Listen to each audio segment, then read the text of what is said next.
मैं फौरन से उठा और उस कमरे से बाहर निकल गया। उसे स्कूल जाना था और उसका पेपर भी था। मालकन ने कहा था कि ड्राइवर के साथ हिना को अकेले मत भेजना, इसीलिए जब हिना तैयार होकर कमरे से बाहर आई, ड्राइवर के साथ मैं जाकर उसे स्कूल छोड़ आया। उससे बाद में जमीनों का हिसाब किताब देखने लगा, कितनी गंदुम आई, कहाँ पिसी, क्या हुआ क्या नहीं, ये हिसाब सब मेरी जिम्मेदारी थी। इन कामों में ऐसा उलझा कि मुझे याद ही नहीं रहा कि हिना को वापस लेने भी मुझे ही जाना था। जब तक मैं न जाता ड्राइवर भी हिना को स्कूल से लेने नहीं जाएगा, और ये मालकन का हुक्म था। मैं अपने काम में ऐसा घनचक्कर बना कि मेरे जहन से ये बात यकसर निकल चुकी थी। 12 बजे हिना की छुट्टी होनी थी और मुझे 1:30 बज चुका था जब मेरे फोन पर बेल बजने लगी। जब मैंने नंबर देखा तो मालकन का था। मैंने बेनियाजी से फोन उठाया तो मुझ पर भड़क उठी, कहने लगी मुझे हिना की कॉल आई थी, वो अभी तक स्कूल में है, तुम उसे लेने क्यों नहीं गए? ये सुनना था कि मेरा दिमाग घूम गया।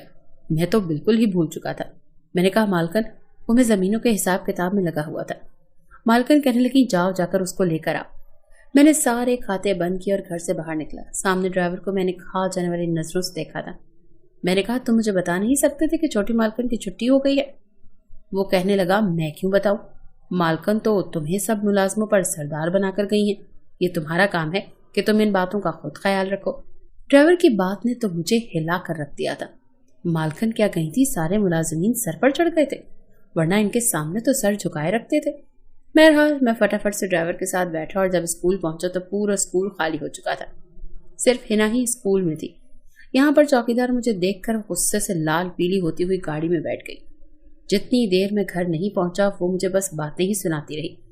कहने लगी अम्मी को आने दो, तुम्हारे कान न खिंचवाए तो फिर मुझसे कहना, मेरा कसूर था इसीलिए मैं चुपचाप करके सारी बातें सुनता रहा।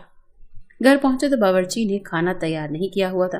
मुलाजमा ने भी घर की सफाई ठीक से नहीं की थी, बस अपनी खुशगप्पियों में मसरूफ थी। ये देखकर तो मेरा सर चकराने लगा था।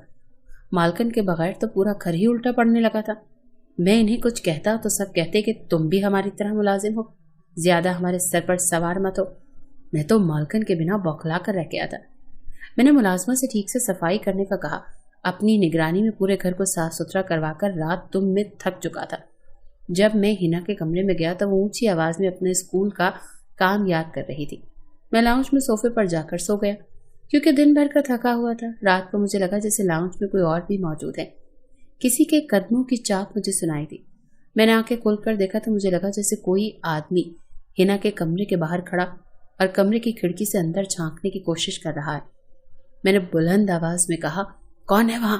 तो फौरन से कोई किचन की तरफ भागता हुआ चला गया। मैं एकदम उठा किचन की तरफ भागा, लेकिन उस वक्त तक किचन बिल्कुल खाली नजर आ रहा था। मैंने लाइटें जलाई, वहां कोई नहीं था। एक दरवाजा किचन का बैरूनी जानिब भी खुलता था। जब मैंने देखा तो उसकी कुंडी खुली हुई थी। जब मैं वहीं से बाहर निकला, बाहर भी सन्नाटा था। मैंने किचन के दरवाजे के अंदर की तरफ से कुंडी लगाई और वापस लाउंज में आकर लेट गया और ये सोचने लगा कि ये कौन शख्स था जो रात के इस पहर अंदर आया था। न जाने मुझे क्या सोचे हिना के कमरे में चला गया। वो बेड पर सोई हुई थी। मैं जाकर कालीन पर लेट गया। रात को जैसे ही कुत्ते के भौंकने की आवाजें आने लगी तो हिना शायद नींद में डर रही थी। कहने लगी अम्मी मुझे डर लग रहा है, ये कुत्ते मुझे खा जाएंगे, अम्मी मेरा हाथ पकड़ लो। वो बेड में अपना हाथ मार रही थी। नींद में शायद वो मालकन का हाथ ढूंढ रही थी। मुझे समझ नहीं आ रहा था कि ऐसे मौके पर मुझे क्या करना चाहिए। बहरहाल मैं अपने बेड से उठा और अपना हाथ हिना के हाथ में दे दिया। मेरा हाथ पकड़कर वो फिर से गहरी नींद में सो गई थी।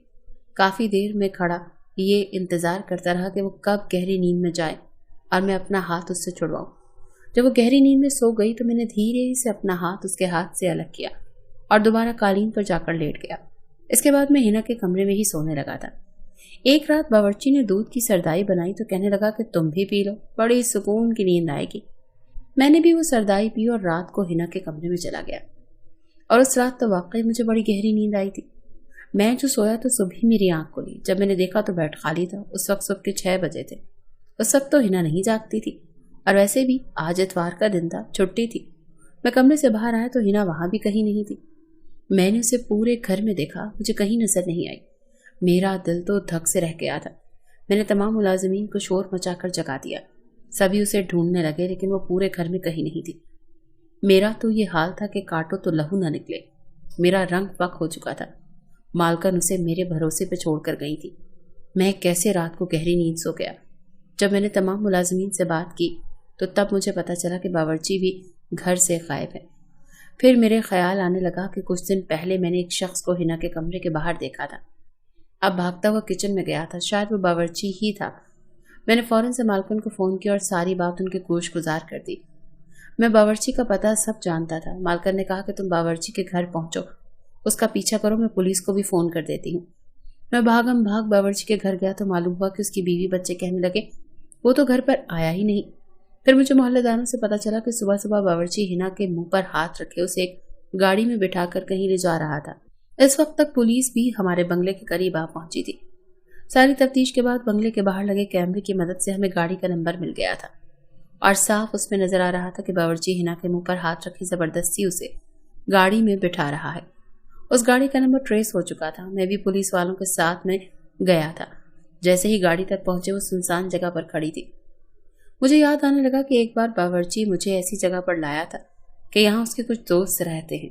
मैं भागता हुआ उस तरफ जाने लगा जहाँ उसके दोस्तों का घर था। पुलिस बाद में पहुंची लेकिन मैं उस घर में पहले पहुंच चुका था। मैंने दरवाजे पर जोरदार लात मारी तो दरवाज़ा खुल गया। सामने वो बावर्ची और 2 मर्द मौजूद थे। उन्होंने हिना को रस्सियों से बांधकर एक कुर्सी पर बिठा रखा था। वो बेतहाशा रो रही थी और ये देखकर मेरा तो खून खौल उठा। मैंने न आओ देखा और न ताओ और उन तीनों की धुलाई शुरू कर दी। इतनी देर में पुलिस वहां पहुंच गई थी। उनको पकड़कर जेल में बंद कर दिया। रोते हुए हिना मेरे साथ लग गई, बहुत डरी हुई थी। मैंने कहा तुम परेशान ना हो, जब तक मैं जिंदा हूं तुम्हें कोई भी नुकसान नहीं पहुंचा सकता। चंद दिनों में मालकन भी वापस आ गई थी। मालकन हिना को साथ लगाया और रोने लगी और मुझसे कहने लगी मुझे तुम पर भरोसा था कि तुम मेरी बेटी की हिफाजत जरूर करोगे। मैंने कहा मैं इसे हमेशा अपनी छोटी बहन की तरह समझता हूँ और जब तक मैं जिंदा हूँ आप बेफिक्र रहें। ना तो आपकी तरफ कोई आंख उठाकर देख सकता है, ना ही हिना की तरफ। ये सुनकर मालकन खुश हो गई।